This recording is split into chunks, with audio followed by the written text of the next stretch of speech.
Success isn't just about talent, intelligence, or luck. It's about energy, the vibration you carry, the way you move through life with intention. High vibrational people, the kind that seem to effortlessly attract success, almost all live by the same and very specific ancient Stoic principles. And when you analyze them, the patterns quite clearly start to emerge. Let's dive into 3 powerful habits that set high vibrational people apart from the crowd. And by the end of the video, not only will you know what to do, but actually how to implement it into your own life too. In a world full of noise and distractions, high vibrational people focus on cultivating their inner stillness. They don't react impulsively, but instead with clarity. When you master this, internal chaos becomes powerless. Let me give you some context. During World War II, Viktor Frankl, a psychologist and Holocaust survivor, endured one of the darkest periods in human history. Imprisoned in multiple concentration camps, including Auschwitz, where he lost his family, his freedom, and almost his life. It was during these unimaginable conditions where he discovered something profound. Those who maintained inner stillness and a sense of purpose actually survived longer than those who allowed the external chaos to consume them. Frankl observed that while prisoners had no control over their environment, they had control over their mindset. Some gave up, overwhelmed by the suffering. Others, despite being just as malnourished and abused, carried themselves differently. They found meaning in their suffering. They focused on what they could control, their thoughts, their attitude, and their inner world.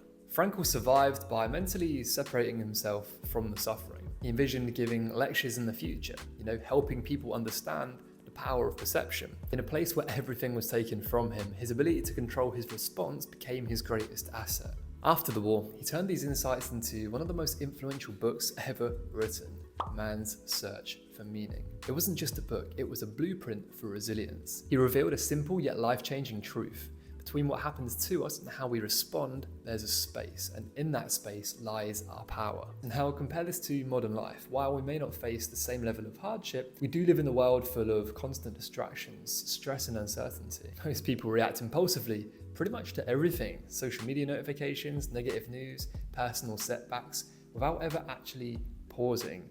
High vibrational people, they protect their inner world at all costs. They're aware that no matter how chaotic things get, real power lies in the interpretation and the reaction to events. But how do you actually implement this? Well, don't overwhelm yourself right off the bat.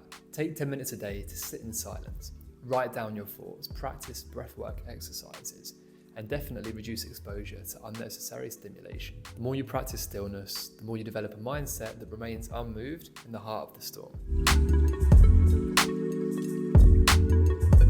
Most people seek comfort, but high-frequency operators take a different approach. They willingly embrace discomfort. Seneca, one of the wealthiest men of his time, still practiced living in poverty just to remind himself that he could endure it. He quotes, "Set aside a certain number of days, during which you'll be content with the scantiest and cheapest fare, with coarse and rough dress, saying to yourself the while, is this the condition that I feared?"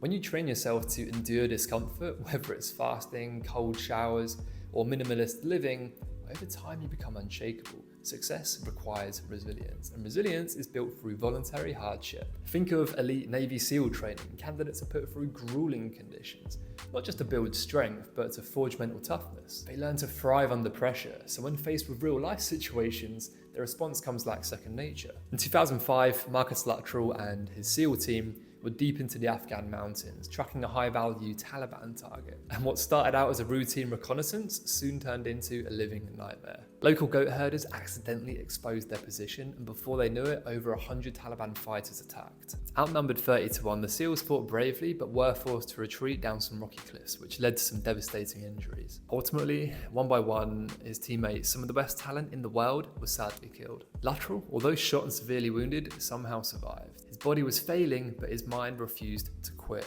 Rather than focus on the impossible distance ahead, he just followed one rule: just get to the next tree. Way too injured to run, he crawled, inch by inch. Every time he reached his goal, he set another goal, just a little bit further. Most people crumble under pressure because they fixate on the full weight of the situation, but the strongest break down suffering into small, manageable steps. Luttrell didn't dwell on how far he had to go, only in what he could do right now. But don't worry, it's cool. You don't need military training to action this in your own life. Start by incorporating small discomforts. Skip a meal and observe how your body reacts. Take a cold shower and notice your mind resisting. Sleep on the floor once a month to remind yourself how little you truly need. Suffering isn't the point is proving to yourself that you can endure discomfort. Once you master that, everything in life suddenly becomes a lot easier.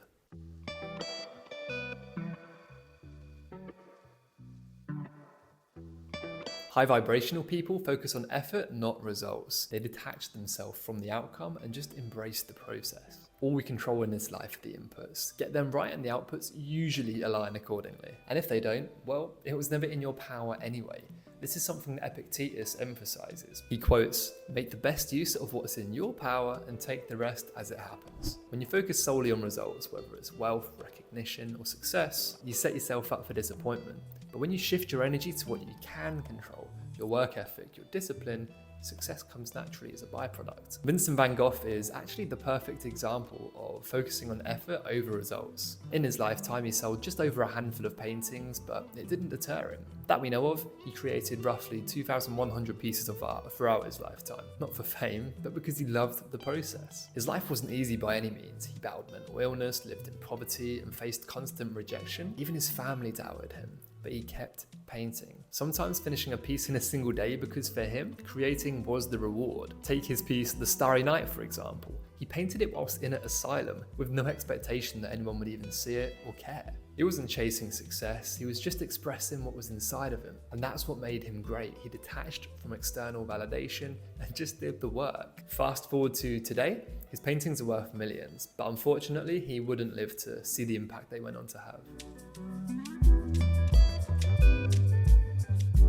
So how do you detach from outcomes? Set goals, but release expectations. Your job is just to show up and do the work. Measure success in effort, not rewards. Inputs, not outputs. Celebrate progress, not just achievements. As James Clear, the author of Atomic Habits, would say, set micro goals. When you detach from external validation, paradoxically, that's when the results start flowing. These habits, mastering inner stillness, embracing discomfort, detaching from outcomes, aren't just Stoic principles.